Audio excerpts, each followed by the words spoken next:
네, 어제 한일 정상회담이 있었는데요. 지금부터 차례로 두 분을 연결해서 그 내용 짚어보도록 하겠습니다. 관심사는 하나는 과거사였고요. 하나는 후쿠시마 오염수 처리 문제였는데 먼저 과거사 문제와 관련해서 이분 연결해서 평가 들어보도록 하겠습니다. 민족문제연구소의 김영환 대외협력실장 전화 연결하겠습니다. 나와 계시죠? 네, 안녕하십니까. 민족문제연구소 김영환입니다. 네, 일단 어제 한일 정상회담이 있었고 기시다 후미오 일본 총리가 좀 더 진전된 과거사 발언을 하는지가 관심사였는데 네. 결과는 나왔는데요. 혹시 그 결과에 대해서 피해자분들과 좀 이야기는 나눠보셨어요? 뭐 잘 아시겠지만 피해자분들은 다 연세가 많으시고 그래서 바로 이렇게 뭐 전화를 이렇게 해서 얘기를 나눌 수 있는 상황은 아니라서요. 네. 그렇게 직접적으로 얘기를 나누기는 힘들었습니다. 그렇군요.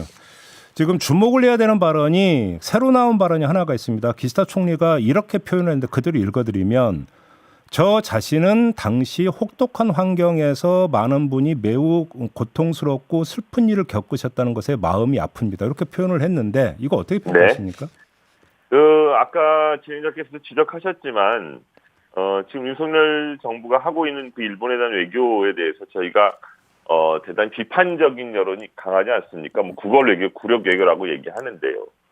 이런 사죄라고 하는 것마저 이런 식으로 계속해서 많은 관심이 집중되어 있는데 그런 책임성도 빠지고 주체도 모호하고 그리고 애둘러서 원래는 이 발언 가운데 2015년에 그 메이지 산업유산이 군함도 세계유산 등재될 때 있지 않습니까? 예. 그때 일본의 그 유네스코 대사가 한 발언이 되게 비슷한데요. 아, 그래요? 1940년대 자신의 의사에 반해서 가혹한 환경에 끌려왔던 한국 사람 등의 노동자들이 있었다라는 것을 기록을 하겠다라고 약속을 한 바가 있습니다. 그런데 기록하지 않아서 지금까지도 문제가 되고 있는 발언이 있지 않습니까? 예.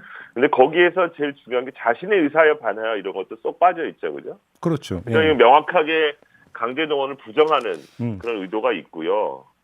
그 다음에 이제 이 부분에 관해서 일본 정부가 유네스코 잠시 등재됐을 때 저희 한국 정부에서는 당시 윤병세 장관이 이것이 강제 노동을 일본이 인정한 것이다 되게 높게 평가를 했는데 그 다음날 바로 약속했다는 듯이 예정돼 있다는 듯이 일본 정부는 그거는 징용을 얘기한 건데 그 합법적인 것이다. 강제 노동 아니다. 이렇게 부인했거든요. 네. 그걸 한 사람이 당시 기시다 외무장관입니다. 그러니까 명확히 알고 있습니다. 이 사람은 강제 동원은 절대 인정하지 않겠다라고 하는 것이고요. 그리고 뭐 개인적으로 가슴이 아프다라고 하는데 그러면 이 사람 수상으로 온 거 아닙니까? 네. 그럼 가슴이 아프면 걔는 아픈 건데 그럼 사죄하고 배상하면 되겠죠.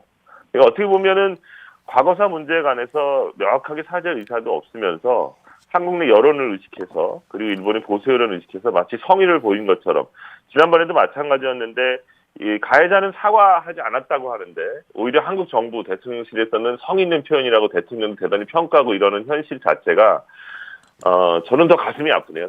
대통령실에서는 진정성을 평가했다고 하는데 이건 어떻게 받아들이세요?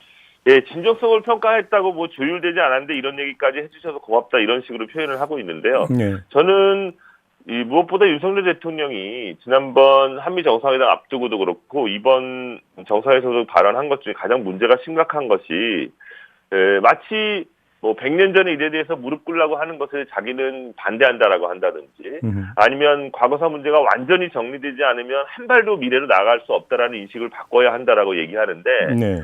저는 대통령의 이런 기본적인 인식 자체가 대단히 착각을 하고 있다라고 생각을 하거든요. 착각이라는 건 어떤 뜻입니까? 그러니까 일본에 대해서 과거사가 완전히 정리되지 않으면 한 발도 미래로 나아갈 수 있다 없다라고 어느 누가 그렇게 주장을 하는지 저는 그것을 거꾸로 묻고 싶고요. 예.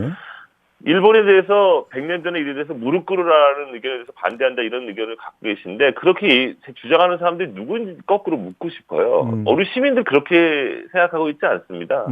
기본적으로 일본과 한국과의 시민들의 교류 그리고 문화 교류 이런 것에 대해서는 대단히 많은 사람들이 지금도 진행을 하고 있고 어제 양 정상이 평가하기도 했지만 그리고 문제를 삼고 있는 것은 일본이 이런 과거사 역사 문제에 관해서 그리고 지금의 평화 안보 문제에 관해서 저희들을 전쟁에 빠뜨릴 수 있는 그런 한미일 군사협력에 반대하는 것이지 일본과 누가 교류하지 말고 만나지 말자고 했습니까? 마치 이 과거사 문제를 해결하자고 하는 사람들의 주장을 과거에 발목 잡고 미래를 못 나가게 하고 있는 장애물이다라고 인식하고 있는 기본적인 대통령실과 대통령의 역사 인식이 대단히 큰 문제라고 생각을 합니다. 저희도.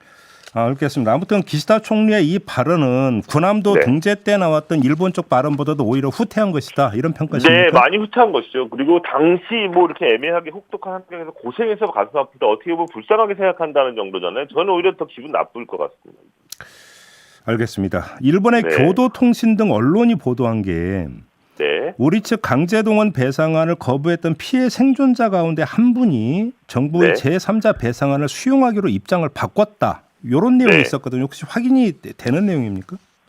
저희들로서는 확인은 되지 않고 있고요. 예. 저는 이 보도가 나온 배경 자체에 좀 의문이 있는데요. 이것을 확인해 줄 수 있는 기관은 한국의 외교부 아니면 일제 강제동원 피해자 지원재단밖에 없거든요. 네.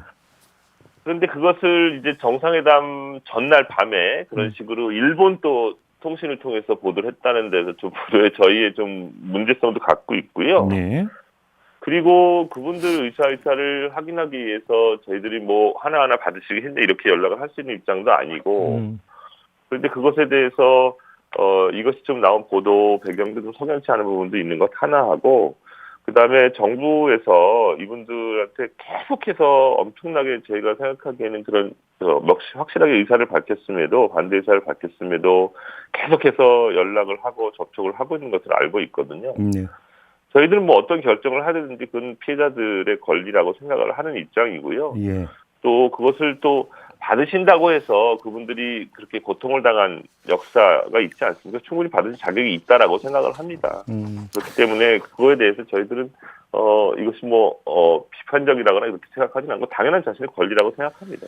지금 저희가 그 실장님을 연결해서 입장을 듣는 이유는 실장님이 속해 있는 민족문제연구소가 강제징용 피해자 지원을 했던 단체 가운데 한 곳이기 때문인데요.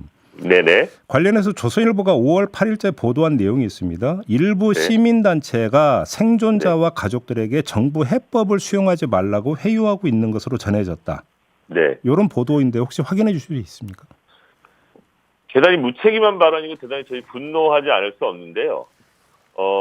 저희들은 이런 부분에 조선일보가 이런 식의 보도를 우려한 것도 있어서 그분들과 일체 접촉하지 않았습니다.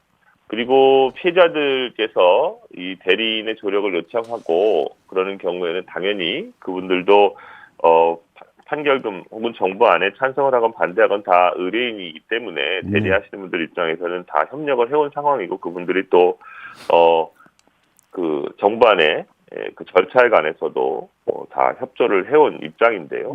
이런 식으로 피해자들 갈라치기 하는 건 되게 전형적인 2015년 위안부 합의 때도 나왔고 정부의 어떤 수법이라고 생각을 하는데요. 네. 이런 식의 어떤 언론 플레이 그리고 조선일보에 확인되지 않은 보도를 이런 식으로 전해졌다 이런 식으로 쓰지 않습니까? 너무 무책임한 행태이고 그 피해자들을 어떤 찬성 반대 이런 식으로 나는 되게 어떻게 보면은 좀 공정하지 않은 저희들로서는 대단히 유감하고 분노할 수밖에 없는 표현이라고 생각합니다. 회유를 했는지 안 했는지는 모르겠습니다만 피해자분들 중에서 이제 이걸 수령하는 분이 계셨고 수령 거부한 분이 계셨고 일단 갈린 건 맞는 거 아닙니까?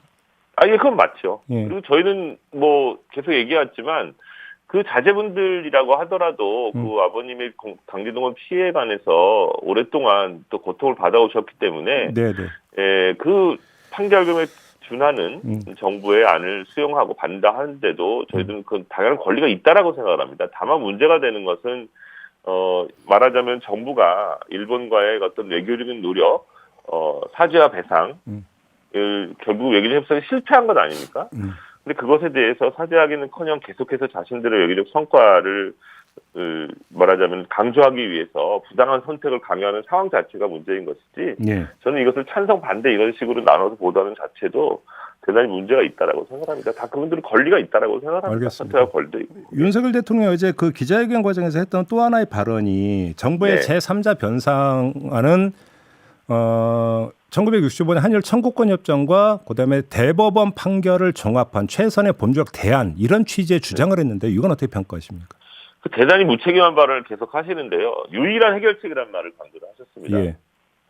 그런데 그렇지 않습니다. 지금 대법원에서 정부가 그렇게 얘기한 변제안에 대해서 일본한테 발표를 했고 또 지난 한 정상회담 때 가장 저는 문제였던 것이 대통령이 마치 이 강제동원 대법원 판결이 1965년 한일협정의 정부 해석과 다르다 이런 표현을 해서 우리나라 대법원 판결을 일본 총리 앞에서 부정하는 발언을 한 것을 대단히 심각한 문제라고 생각을 하는데요. 지금 그렇게 해서 이제 나머지 분들은 정부안에 찬성하신 분들에게 돈을 지급하신다고 하셨으니 거기 반대하는 분들은 명확하게 의사를 밝히지 않으셨습니까? 네. 거기에 대해서는 대법원이 하루빨리 판결해서 판결대로 이행해야 된다고 생각합니다. 그것도 또 하나의 해결책인데요. 네.